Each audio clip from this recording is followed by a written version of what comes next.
It's talking season. It's talking season. You can tell. I just, read a little bit about what Jordan Reed said about, ESPN draft guy Jordan Reed said about Carson Beck, talking about, he's got him mocked as number one in next year's draft, but, can he get it done in the big stage? Against Alabama in the SEC championship. He said he doesn't think he played well. He thought he struggled in some spots, but can get better with that opportunity.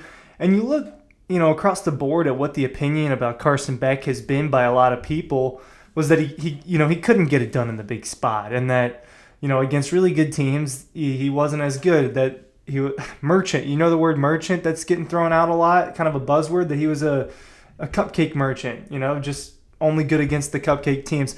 Well, those things aren't true if you just look at the stats and watch the game. I just rewatched every single Carson Beck's snap, right? Where it wasn't just handoffs. Every single play where he was the one either running the ball or passing the ball from the Alabama game. And he wasn't great. No, he wasn't great. But he was pretty good. He just wasn't good enough to beat that Alabama team. That Alabama defense is, that was the best defense that Georgia had played a year ago. When you go through and you look at this thing, I mean, did anyone... Tennessee, solid defense, not great. Ole Miss, they were okay defense. That's the thing, though. Against the other good defenses that they faced, Missouri, that was a very good defense. He goes 21 for 32, 252, and 2 touchdowns. They get it done at home.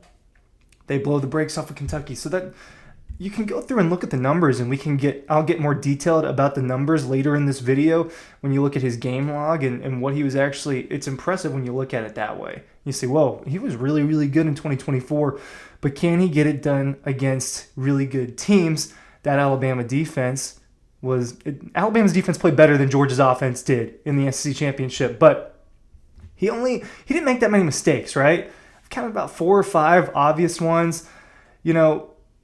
There is not a flawless football game. You don't see that out of quarterbacks. You see quarterbacks make mistakes.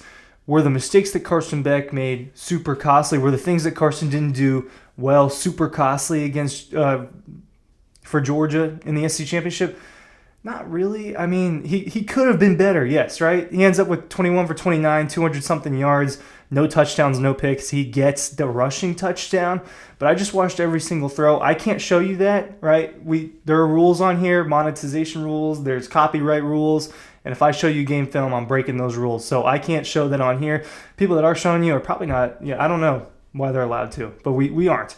And so I'm not showing that, but I'm going to talk through a little bit about what I saw, right, in the fourth quarter, in the third quarter, in the first quarter, about what Carson Beck and Georgia did. I think that, my real point, it was pretty marginal. If Carson Beck was just 10% better against Alabama, we're talking about a different football game.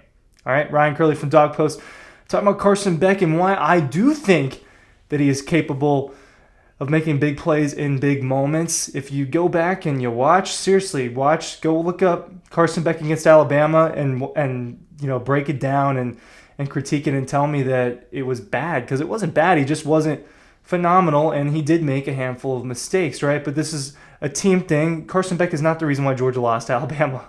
Okay, they lost as a team.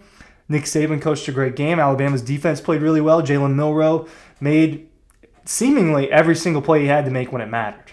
That's kind of sums up what that game was for Georgia.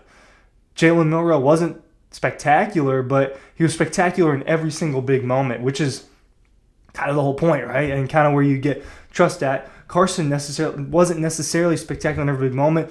Does help Georgia lead a comeback. And I want to start off with just something that we saw throughout the year and something that would have changed this game. It would have changed this game against Alabama. Third quarter. All right, there's 10 minutes left. There's a little bit more than 10 minutes left. Georgia's down 17-7, and Carson Beck launches a deep ball to Arian Smith, and he catches it. Oh my goodness! Finally, right? Carson and Arian not connecting on the deep balls throughout the year. Some on Carson, some on Arian, and it's just in general, right? You think about some of the ones he did connect on. We're short. Like that very famous Lab McConkey clip that circulated a lot during his draft process, and how Carson threw a short ball after he torched a defender on a stop-and-go route. he comes back, gets the ball, and then jukes out a few guys. Well, he wouldn't have had to do that to that extent if Carson threw a better ball. That happened against Alabama, right? They connect on a ball. It goes about 30 yards. Air yards, I was trying to look at it and do the math. I think it was around 40-ish air yards. So it's not like Carson was throwing it as hard as he could, and that's all he had in the tank, right? Because we know that Carson could probably throw 60 yards if he needed to in the air. I do believe that. I've seen him do it in practice. I know that he can launch a deep ball. He throws it short. And with 10:31 to go, they're down by 10. Aaron Smith has to kind of turn around for it. Impressive catch by Aaron Smith, as fast as he is being able to turn and get the ball. But he gets tackled, and Georgia's in the red zone. And Alabama's red zone defense was very good that day in the passing game in particular. Maybe this is a play calling thing. Georgia goes on to run a couple of passing plays.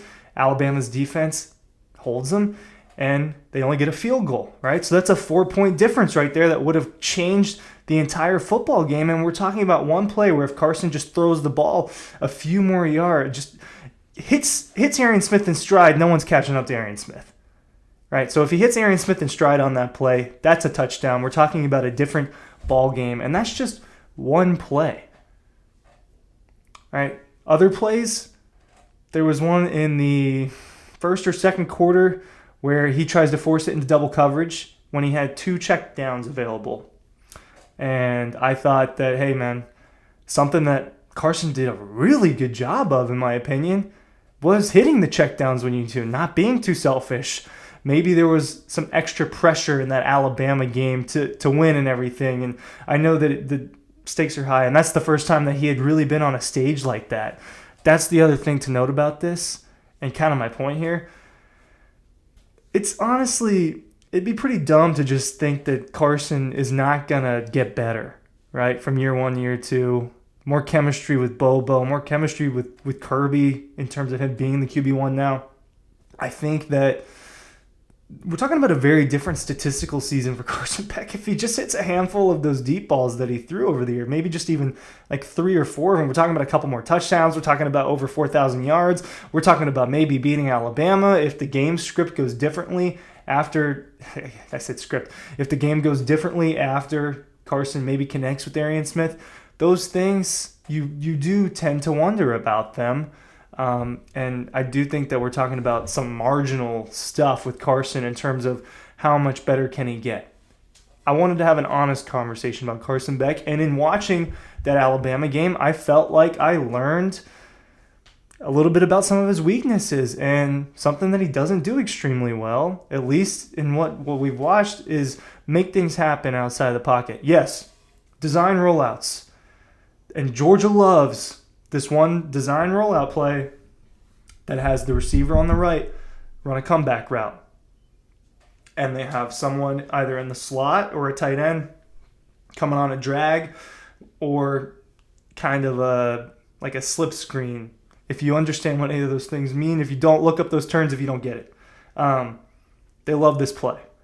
And I don't know what they call it, but they love this play. I run it in Madden sometimes. I know it's a good play. Carson's really good at those design rollouts. But when things are breaking down, he only made a couple plays outside the pocket. There were a couple times where he got sacked, and that wasn't necessarily his fault, and Dallas Turner had a pretty good game. Alabama's defense was so good. You think about all the future NFL players that it had on it. Terrion Arnold, Kool-Aid McKinstry, Dallas Turner. There's more people, all right? Those are just the ones I know that you know. Caleb Downs. They all played really well. And the thing is, in 2025, I don't know that Georgia's going to play a defense as good as Alabama's last year in terms of star talent. And Georgia should be taking a step forward with Carson as an offense. You would expect that at least anyway. I said it over and over. I think that the offense might improve. And a lot of that is predicated on the fact that I think Carson can improve and that there's not that many things that he's not good at, right? Is he a Caleb Williams or even a Drake May type of improviser? No, those guys are really elite ones. Or Jaden Daniels type improviser. No, he's not necessarily that. He's a very good pocket quarterback. He's a guy who you go and go read about Carson, right? He would have probably ended up as a late first or a second round or a third round pick in this draft with potential to maybe be better than some of the other guys in the process. He didn't go through the draft process. So who knows exactly where he would have ended up, but it wouldn't have been past round 3. And we're talking about off of 1 year as a starter at Georgia in a season that ended in quote-unquote huge disappointment because Georgia didn't get the three-peat. And that pressure was on his shoulders. I think that the story is different this year. And if he can get better at these marginal things, outside the pocket, right? I go back to a play where he's outside the pocket. If he holds onto the ball for another half second and sees Dejan Edwards, let me go back to this. The drive where the Aaron Smith drive where they end up kicking a field goal, right? I mentioned that if he throws it to Smith in stride, they could have scored. On that drive on 3rd and 7, he rolls out, tries to make something happen. I think he throws to the wrong guy, and maybe he just didn't have enough time. Dejan Edwards kind of slips out, and if he went over the top, he could have hit Dejan Edwards for a touchdown. Little things like that, if maybe he doesn't see it or maybe he doesn't think he can throw that ball, there are some quarterbacks that would take that shot. And I don't have to be a football genius to understand that. I watch enough to know that some quarterbacks would take that shot. So we're talking about little things against a team that was very, very good and better than any other team that Georgia played last year. And they lost by 3, and that's with mistakes. You think about Carson Beck and Dylan Bell's fumble. I watched it over and over again right before I recorded this, and I think it's on both of them. Now, I don't know. Kirby would tell you who that's on. I think it might have been on both of them. I hate to say it kind of looks like it was on Carson, as this is kind of a Carson defense video. It kind of looks like he just didn't reach out there enough. I'm not the one to be able to tell you. But in a game where it really didn't feel close when you're watching it, Georgia-Bama, and it was kind of a comeback effort that failed, we're talking about some marginal stuff that if Carson just does a little bit better going forward, Georgia's not losing a single game. That's my take. Thanks for watching.